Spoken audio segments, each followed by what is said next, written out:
Señor, gracias por tu palabra una vez más, que nos edifica y que nos habla, Señor, como decía ahorita Ari, Señor. Bendícenos con ella y guíanos en el nombre de Cristo. Amén. ¿Estás listo para leer? Y cuando digo listo para leer es porque vamos a leer, ¿ok? ¿Listo?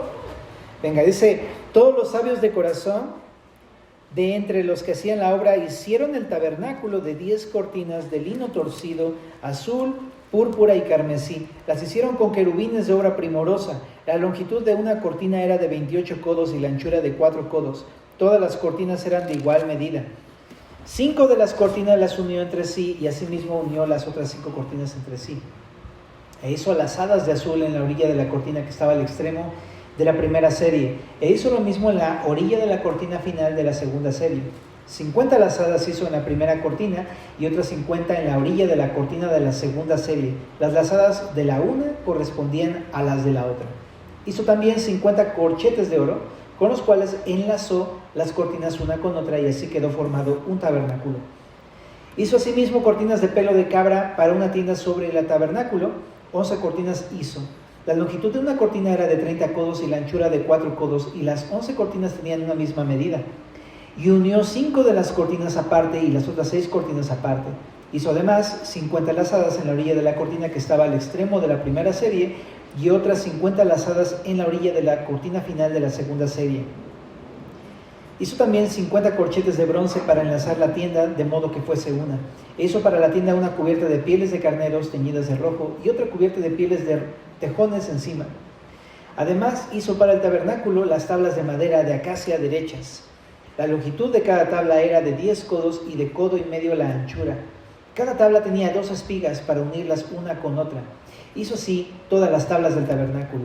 Hizo pues las tablas del tabernáculo, 20 tablas al lado del sur al mediodía. Hizo también 40 basas de plata debajo de las 20 tablas, 2 basas debajo de una tabla para sus 2 espigas y 2 basas debajo de otra tabla para sus 2 espigas.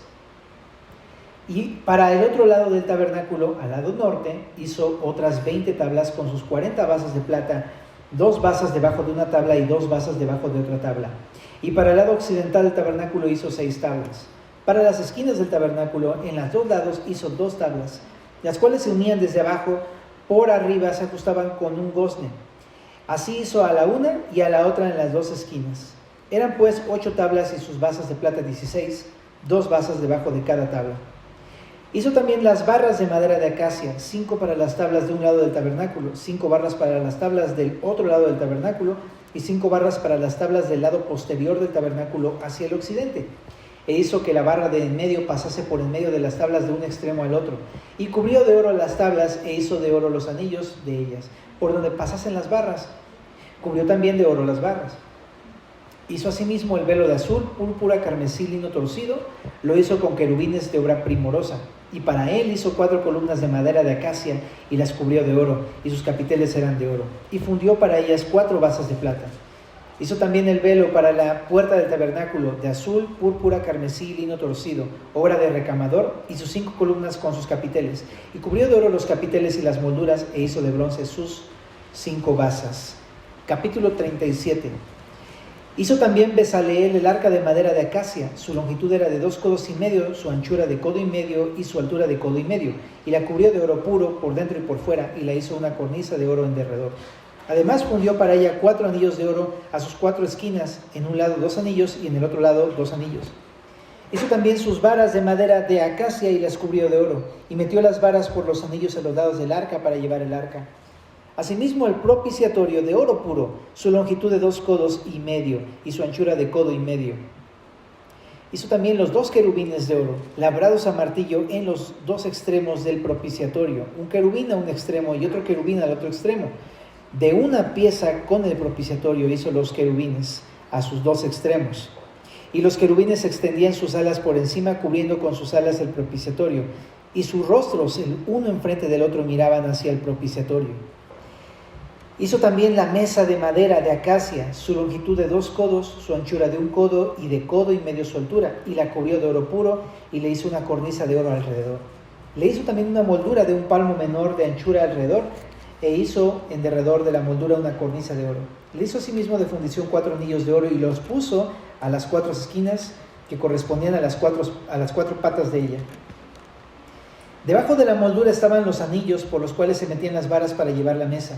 E hizo las varas de madera de acacia para llevar la mesa y las cubrió de oro. También hizo utensilios que habían de estar sobre la mesa, sus platos, sus cucharas, sus cubiertos y sus tazones con que se había de libar de oro fino. Hizo asimismo el candelero de oro puro, labrado a martillo. Su pie, su caña, sus copas, sus manzanas y sus flores eran de lo mismo. De sus lados salían 6 brazos, 3 brazos de un lado del candelero y otros 3 brazos del otro lado del candelero. En un brazo 3 copas en forma de flor de almendro, una manzana y una flor. Y en otro brazo 3 copas en figura de flor de almendro, una manzana y una flor, así en los 6 brazos que salían del candelero. Y en la caña del candelero había 4 copas en figura de flor de almendro, sus manzanas y sus flores, y una manzana debajo de 2 brazos del mismo, y otra manzana debajo de otros 2 brazos del mismo, y otra manzana debajo de los otros 2 brazos del mismo, conforme a los 6 brazos que salían de él. Sus manzanas y sus brazos eran de lo mismo, todo era una pieza labrada a martillo de oro puro. Hizo asimismo sus 7 lamparillas, sus despabiladeras y sus platillos de oro puro. De un talento de oro puro lo hizo con todos sus utensilios. Hizo también el altar del incienso de madera de acacia, de 1 codo de longitud y de otro codo su anchura. Era cuadrado y su altura de 2 codos y sus cuernos de la misma pieza. Y lo cubrió de oro puro, su cubierta y sus paredes alrededor y sus cuernos. Y le hizo una cornisa de oro alrededor. Y le hizo también sus 2 anillos de oro debajo de la cornisa en las 2 esquinas a los 2 lados, para meter por ellos las varas con que había de ser conducido.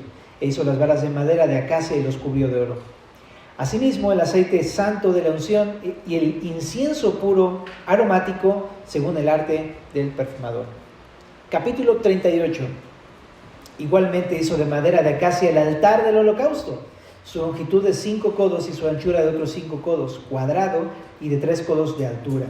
E hizo sus cuernos a sus 4 esquinas, los cuales eran de la misma pieza, y lo cubrió de bronce. Hizo asimismo todos los utensilios del altar, calderos, tenazas, tazones, garfios y palas. Todos sus utensilios hizo de bronce. E hizo para el altar un enrejado de bronce de obra de rejilla, que lo puso por debajo de su cerco hasta la mitad del altar. También fundió 4 anillos a los 4 extremos del enrejado de bronce para meter las varas. E hizo las varas de madera de acacia y las cubrió de bronce. Y metió las varas por los anillos a los lados del altar para llevarlo con ellas. Hueco lo hizo de tablas. También hizo la fuente de bronce y su base de bronce de los espejos de las mujeres que velaban a la puerta del tabernáculo de reunión. Hizo asimismo el atrio del lado sur al mediodía. Las cortinas del atrio eran de 100 codos de lino torcido. Sus columnas eran de 20 con sus 20 basas de bronce. Los capiteles de las columnas y sus molduras de plata. Y del lado norte, cortinas de 100 codos, sus columnas 20 con sus 20 basas de bronce. Los capiteles de las columnas y sus molduras de plata. Del lado del occidente, cortinas de 50 codos, sus columnas 10 y sus 10 basas, los capiteles de las columnas y sus molduras de plata. Del lado oriental al este, cortinas de 50 codos. A un lado, cortinas de 15 codos, sus 3 columnas y sus 3 basas. Al otro lado de uno y otro lado de la puerta del atrio, cortinas de 15 codos con sus 3 columnas y sus 3 basas. Todas las cortinas del atrio alrededor eran de lino torcido. Las basas de las columnas eran de bronce y los capiteles de las columnas y sus molduras de plata. Asimismo, las cubiertas de las cabezas de ellas de plata, y todas las columnas del atrio tenían molduras de plata. La cortina de la entrada del atrio era de obra de recamador, de azul, púrpura, carmesí y lino torcido. Era de 20 codos de longitud y su anchura, o sea, su altura, era de 5 codos, lo mismo que las cortinas del atrio. Sus columnas eran 4, con sus 4 basas de bronce y sus 4 capiteles de plata, y las cubiertas de los capiteles de ellas y sus molduras de plata. Todas las estacas del tabernáculo y del atrio alrededor eran de bronce. Ok, ya acabamos nuestra lectura. Estuvo bastante extenso, pero vamos a explicarlo, ¿ok?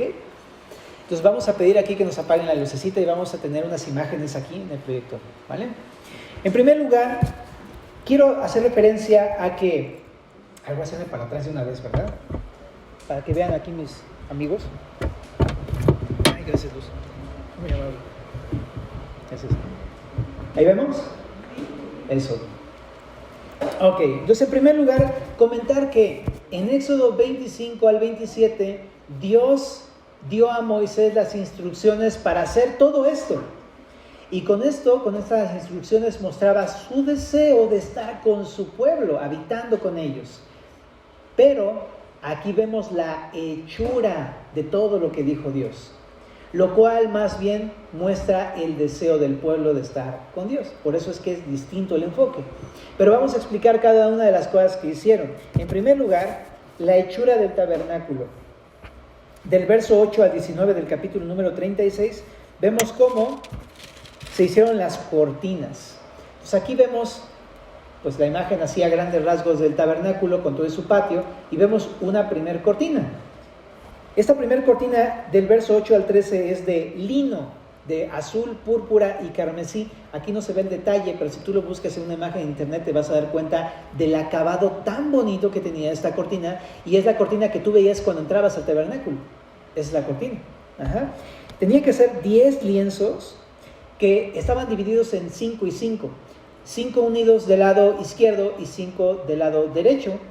Y cuando juntabas los 5, los unías, estos dos grandes lienzos, a través de corchetes y de lazadas. Ajá. Y es así como se formaba un gran lienzo en total de 18 metros de largo por 12.90 de ancho. Ese era el gran lienzo que se formaba. El material es de lino torcido, ¿okay? De colores azul, púrpura y carmesí, y tenía, según la NBI, tener 2 querubines finamente bordados a sus extremos, a sus lados. Uh-huh. Y esa era la primera cubierta. La siguiente, por favor. La segunda cubierta era la cubierta de pelo de cabra. La diferencia es que aquí son 11 lienzos. Las medidas de cada lienzo eran de 13.8 por 1.80, eran un poquito más grandes, y por eso es que quedaba algo más grande esta capa que la anterior. Igual, tenías que tener un grupo de 5 lienzos a tu izquierda y uno de 6 lienzos a tu derecha, unidos y entrelazados con lazos y con corchetes. También de la misma forma, de modo que quedaba una cortina más grande de 19.80 metros por 13.80 metros de ancho.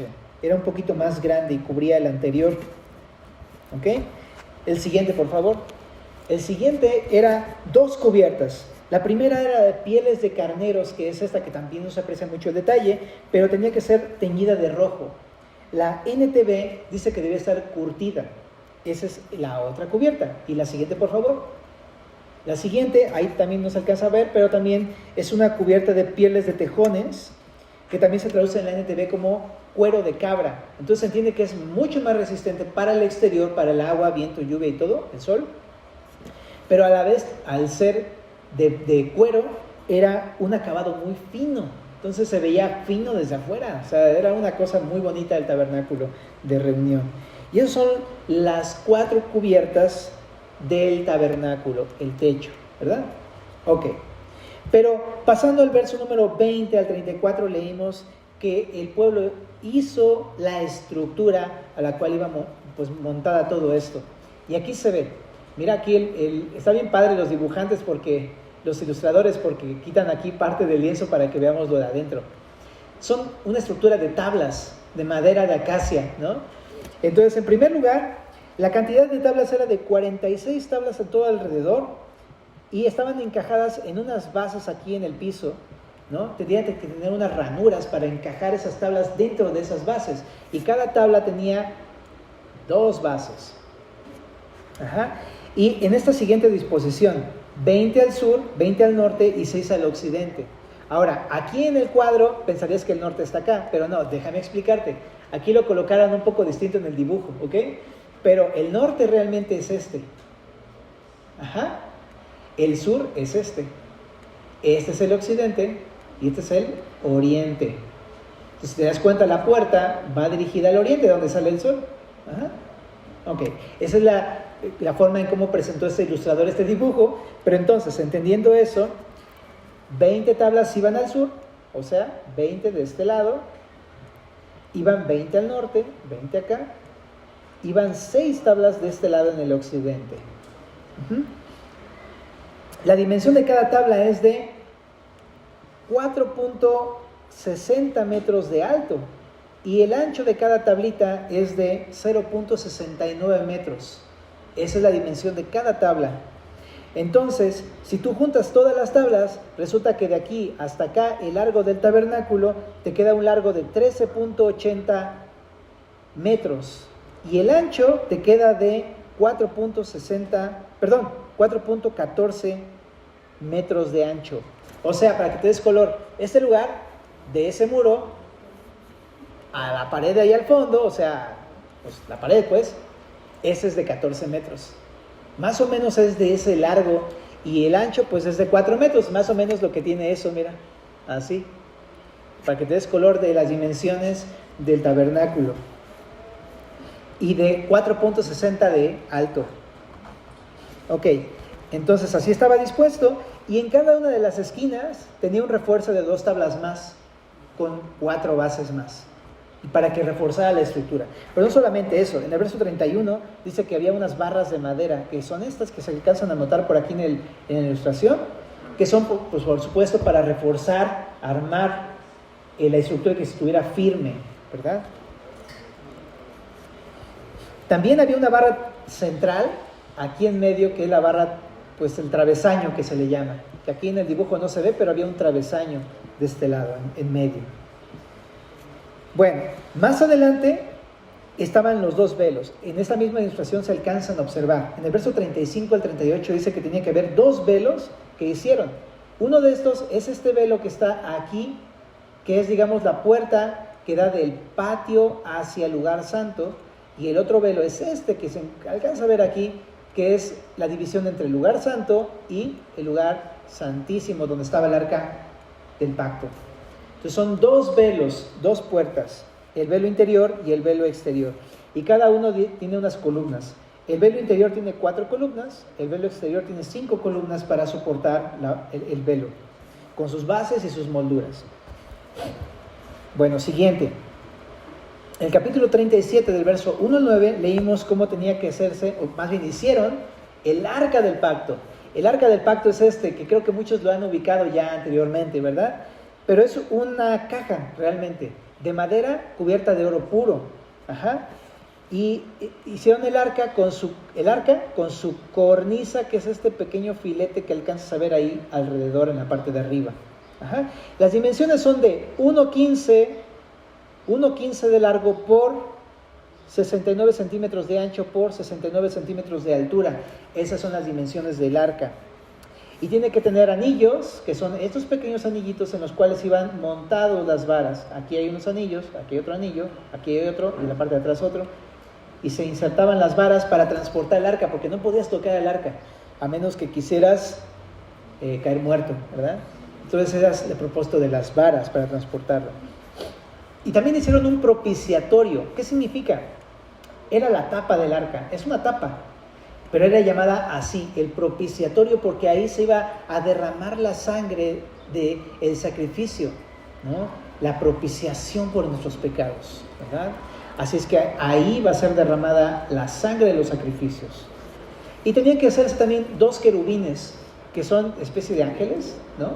De oro, y que iban de una sola pieza con el propiciatorio. Y pues aquí los ves que debían estar encontrados uno con el otro. Eran los querubines de oro. Bueno, vamos con la siguiente imagen, por favor. Del verso 10 al 16 encontramos la hechura de la mesa de los panes de la proposición y en general ya de los muebles más adelante. Entonces la mesa de los panes es esa que se alcanza a ver de este lado derecho, ¿verdad? Sería para poner pues, los panes que se ofrecían a Dios, y de estos panes comían los sacerdotes también. La dimensión de esta mesa era de 92 de largo por 46 de ancho por 69 centímetros de alto. Eran las dimensiones de la mesita, era una mesa chiquita. Y tenía que tener una cornisa que también es como el arca, aquí una pequeña cornisa arriba, ¿verdad? Con sus molduras, igual, con sus anillos y con sus varas para poder transportarlo. Y en ella encima tenían que estar puestos los utensilios, platos, cucharas, cubiertos y tazones. O sea, ahí ves varias cositas ahí arriba puestas ya, junto con los panes. En el verso 17 al 24 habla de la hechura del candelero, que aquí en la imagen lo observas aquí de este lado, ¿verdad? Aquí hay un sacerdote. Este candelero era labrado de una sola pieza a martillo y era de oro puro y tenía una caña central, ¿verdad? Y tenía 6 brazos, 3 del lado izquierdo y 3 del lado derecho. Y de esa manera había 7 lámparas en el candelero, también llamado la menora. Y dice que, está muy interesante porque dice que tenía que tener un pie, o sea, esta base, tenía que tener su caña central, que es esta, hasta arriba, y sus brazos, ¿verdad? También tenía que tener, en la parte de arriba, tenía que tener, dice, copas para las lámparas, y tenía que tener forma de flor de almendro, cada una. Ajá. Y cada una tenía que tener 3 pétalos, pero la caña central tenía que tener 4 pétalos de oro, con sus capullos. Y tenía que tener adornos alrededor. Y también dice que tenía que tener un brote de almendro debajo de cada uno de los brazos, o sea, donde se une los primeros brazos, los segundos y los terceros. Tenía que tener un brote en cada parte. Son adornos que recordaban, dijimos, al Edén. Eso lo vimos cuando vimos Éxodo 25, 27. Todo tenía que ser de oro puro, de un talento de oro, o sea, son 34 kilogramos de oro. Chécate, ¿no? Así despojaron a los egipcios, bien mal plan. Bueno, y tenía que tener sus lamparillas despabiladeras, obviamente para despabilar los pabilos, valga la redundancia, y sus platillos, porque esta tenía que estar prendida siempre. Ajá. Bueno, y del verso 25 al 29 se habla de la hechura del altar del incienso, que es este mueble del fondo. Es como una mesita, pero muy angosta, ¿verdad? Y las dimensiones son de 46 de ancho, 46 de profundidad y 92 centímetros de altura. Esas son las dimensiones. Y tenía que tener cuernos en las esquinas, 4 cuernos en las esquinas de ahí arriba. Y también una cornisa, aquí no se alcanza a ver muy bien, pero acá arriba hay una cornisa como la mesa de los panes, como el arca del pacto. Y también tenía que tener sus anillos y sus varas para transportar. Y también tenían que hacer el aceite santo de la unción y el incienso que se iba a ofrecer en esa mesa. ¿Ok? Bueno, ok. Vamos al capítulo 38 y la siguiente imagen, por favor. Aquí aparece la hechura del altar del holocausto, que es distinto, porque tú lees altar y piensas que es uno solo, pero son 2 distintos. Este altar es el llamado el altar del holocausto, del verso 1 al 7 del capítulo 38. Y este va en el patio, realmente, en el atrio, está afuera, ese es el tabernáculo. Pero afuera es donde va este altar del holocausto. Las dimensiones son las siguientes: de 2.30 de ancho por 2.30 de profundidad por 1.40 de altura. Está hecho de madera, pero la diferencia es que este está cubierto de bronce, no de oro como los que estaban adentro del tabernáculo. Y también tiene que tener 4 cuernos en sus esquinas. Y también tenían que hacer los utensilios para poder asar la carne y quemarla en holocausto a Dios. Y al medio, que no se ve aquí adentro, pero en medio del altar tenía que haber un enrejado para depositar ahí la carne del sacrificio.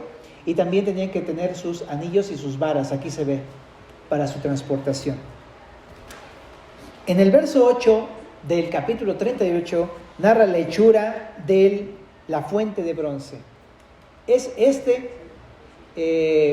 pues gran mueble, aquí aparece también uno, que déjame decírtelo, probablemente esa es una imagen un poco pobre, porque en el texto de Éxodo 25 al 27 narra que tenía que ser de más o menos 42,000 litros de capacidad. Entonces estamos hablando de una mega fuentezota, ¿ok?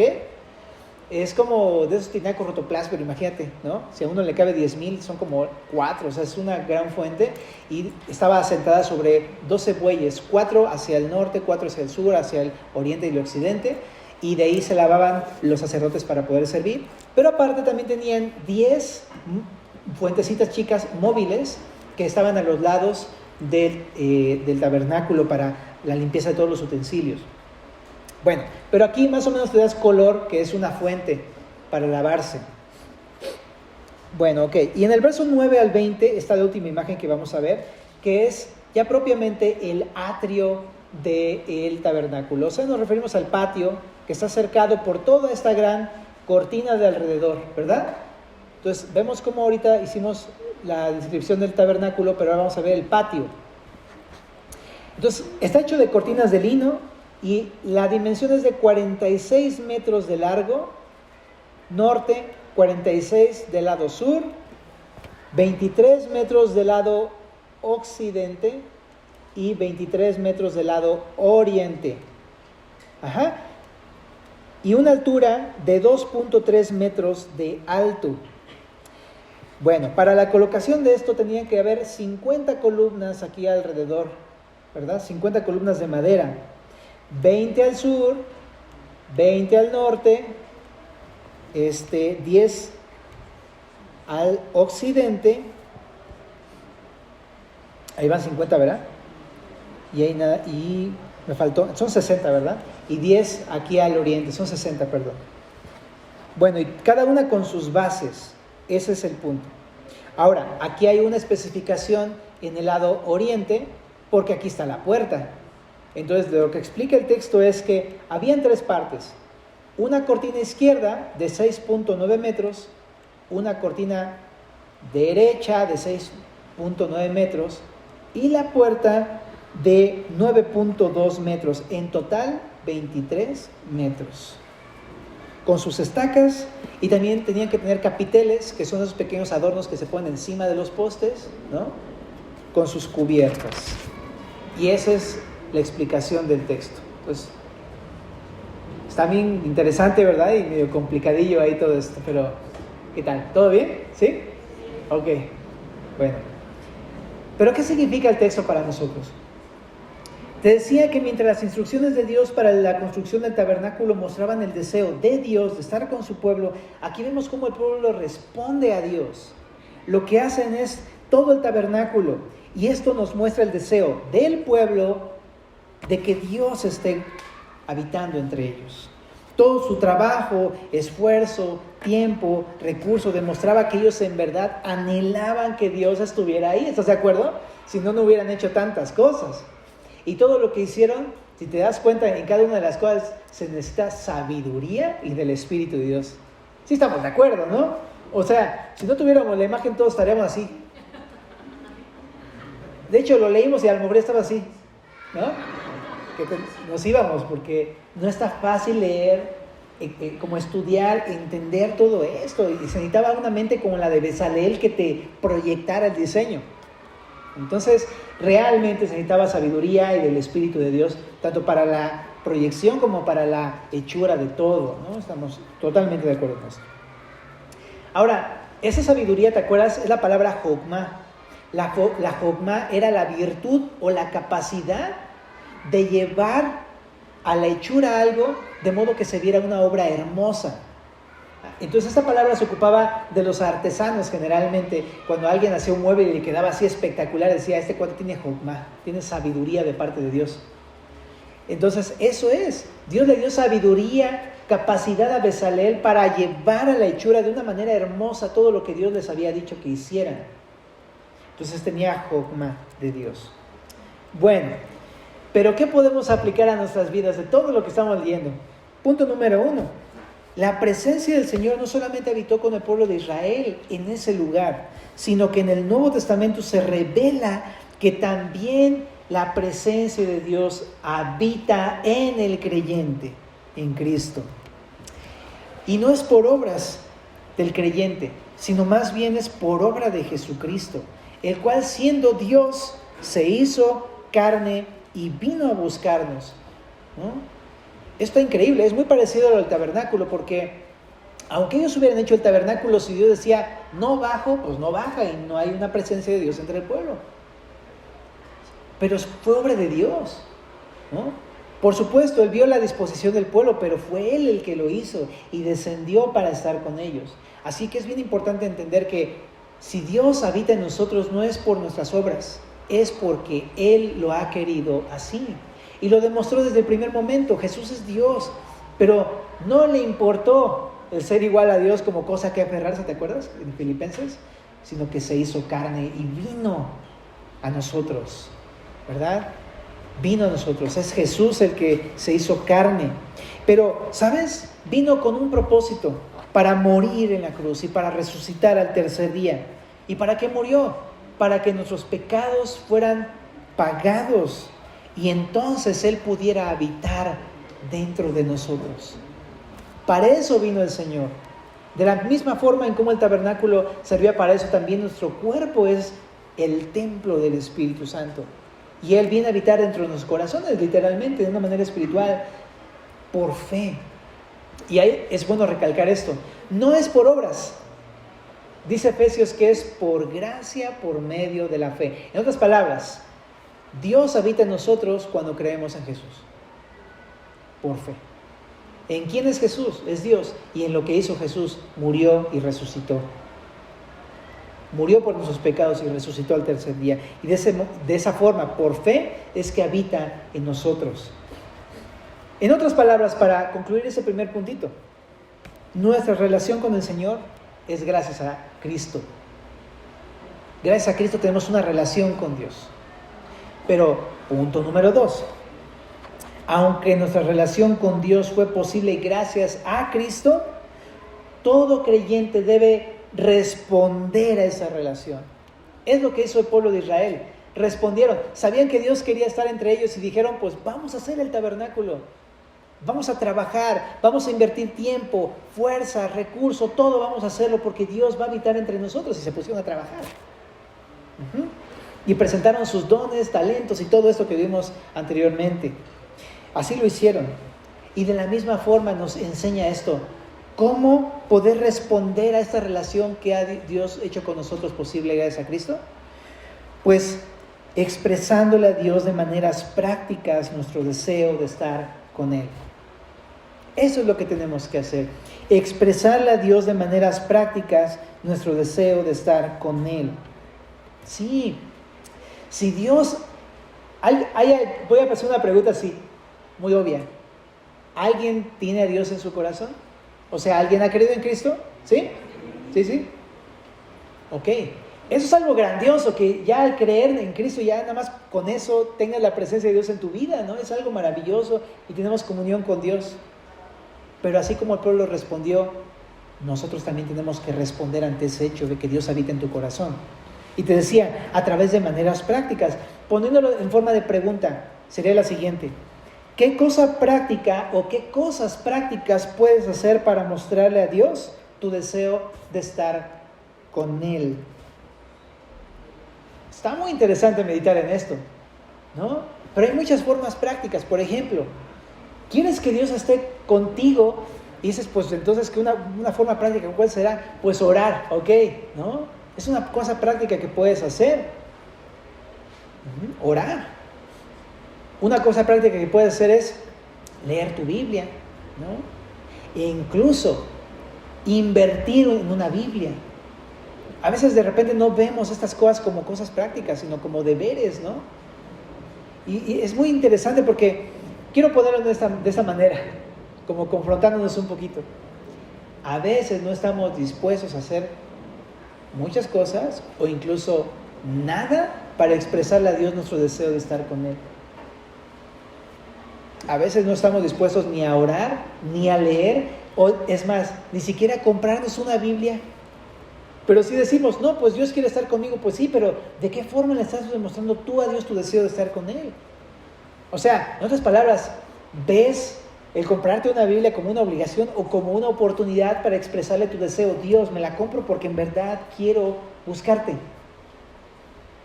Y de repente lo vemos más como un peso que como una oportunidad, ¿no? Y eso, el día de hoy, eso ya no debería ser un pretexto porque, ¿cómo te explico que te descargas tu Biblia gratuita en internet?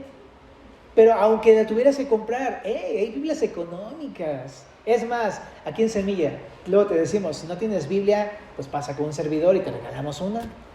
Entonces no debería ser como un pretexto, pero muchas veces lo vemos así. No, hermanos, que no tengo para una Biblia, por eso no leo mi Biblia. Pero, oportunidades las hay. ¿Sabes lo que no hay? Es un deseo por Dios. Y muchas veces yo no le expreso a Dios a través de formas prácticas mi deseo porque no lo hay. Y ese es el error. ¿Sabes? O pongamos otra manera de buscar a Dios. A lo mejor es que, ¿sabes cómo te voy a expresar a Dios mi deseo de estar contigo? Voy a hacer todo lo posible por congregarme, ¿no? Voy a ser constante. O me voy a meter a un discipulado y voy a comprar mi libro y voy a preparar mi material y voy a comprar mi libreta de apuntes y tener todos mis materiales listos para leer y estudiar tu palabra, Señor. Pero a veces vemos las cosas como una carga en nuestra vida, cuando debería ser nuestra expresión de mira a Dios. Me compré mi funda, me compré mi Biblia, me compré mi libreta, me compré mi lápiz, mi pluma, bien bonita y todo así bien padre, detallado, porque quiero estar contigo, en verdad. Voy a apartar un dinero para el transporte en fin de semana porque quiero estar contigo. Y así hay muchas cosas, ¿no? Que podemos, de maneras que podemos expresarle a Dios. Él te decía el discipulado y que te compres tu libro de discipulado y que te compres tus libros. No es por echarle promoción a la librería, no es por eso. Pero en verdad, o sea, están los recursos para que yo pueda decir, Señor, voy a leer este libro porque simplemente tengo el anhelo de buscarte y conocerte, ¿no? Que me compro mi libreta devocional, que mi separador, que estas cositas que se le ponen a la Biblia, ¿cómo se llaman? O sea, todo eso no es nada más así por lujo, es que expresa mi deseo por Dios. Hasta la ropa que uno se pone, ¿no? De repente es como, pues me voy a vestir así porque, ¿no? Quiero ir a buscar al Señor y creo que es apropiado esto, ¿no? Ojo, no te estoy diciendo que está mal como te vistas, ¿eh? Aquí en Semilla sabemos que no es lo más importante, pero muchas veces sí refleja algo, ¿no?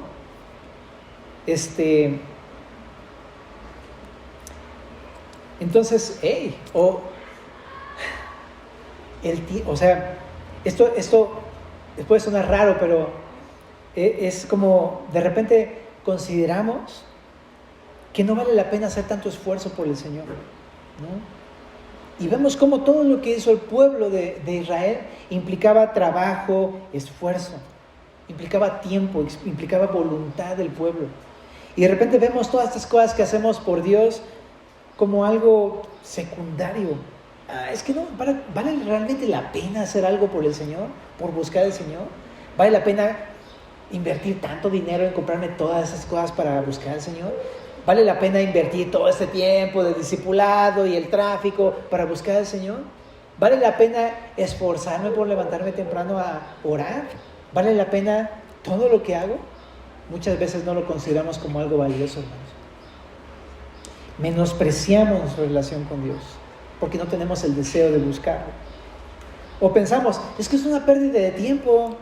O sea, yo puedo leer mi Biblia en casa, puedo echarme una prédica en YouTube, ¿no? Que no es que esté mal, pero no es el modelo, ¿no? Y de repente vemos esto como, pues es que es una pérdida de tiempo, pues aquí yo puedo. Pues, o sea, sí, como dice el gatito del meme, ¿no? Sí, pero no.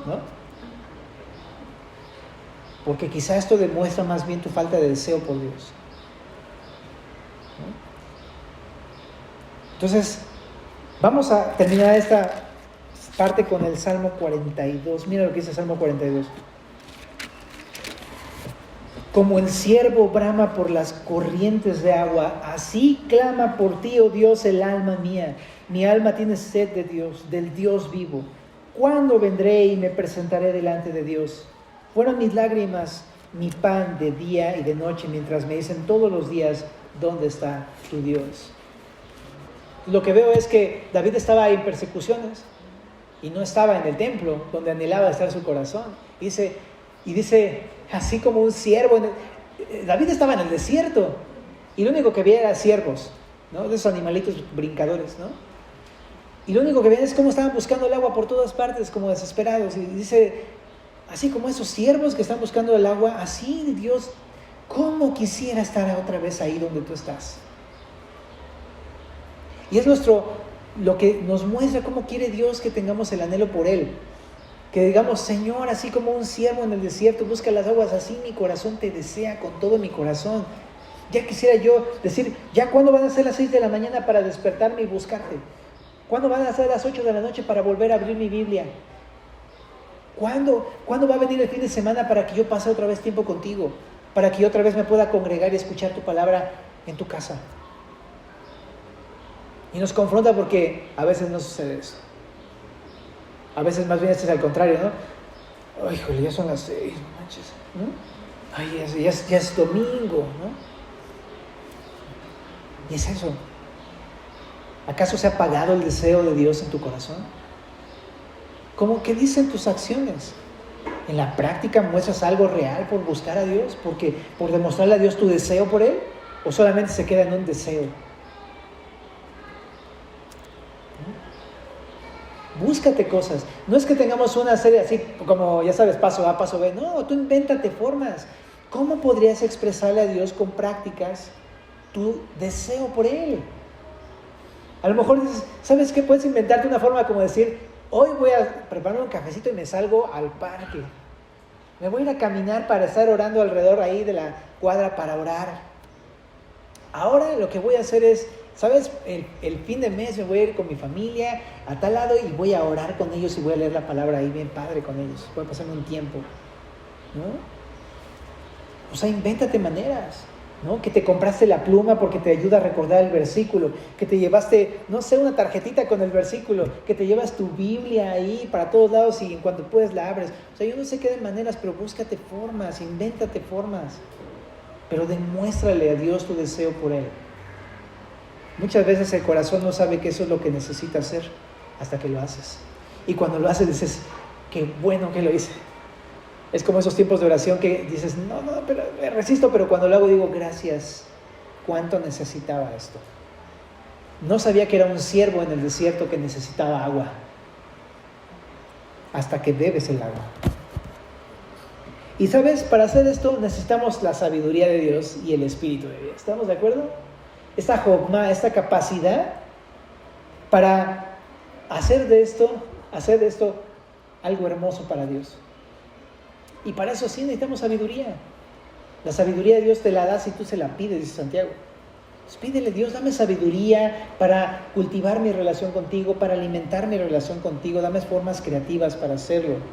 Y del Espíritu de Dios, el Espíritu de Dios te da poder, te impulsa para poder buscarlo. Pues también pídele el Espíritu. Señor, dame de tu Espíritu para entonces buscarte con todo mi corazón, para que haya este deseo en mi corazón. Y se pide orar. ¿Te late si le pedimos al Señor su Espíritu y sabiduría para demostrarle nuestro deseo por Él? ¿Te gustas poner de pie para pedirle juntos esto?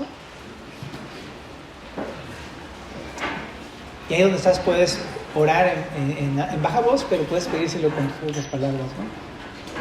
Señor, gracias porque nos pones este capítulo tan importante y queremos quizá a lo mejor pedirte perdón por no tener un deseo genuino por buscarte. Y eso es algo un poco difícil de asimilar porque tú sí nos has buscado a nosotros, Señor. Pero te pedimos perdón y te pedimos que nos llenes de tu Espíritu Santo y de sabiduría para poder entonces demostrarte nuestro deseo por ti. Danos formas creativas y prácticas de buscarte, Señor Jesucristo. Por favor. Y aviva en nosotros, nuestro corazón, el anhelo por ti, Señor. Te lo rogamos, Señor. Derrama tu Espíritu Santo sobre nosotros. En el nombre de Jesús.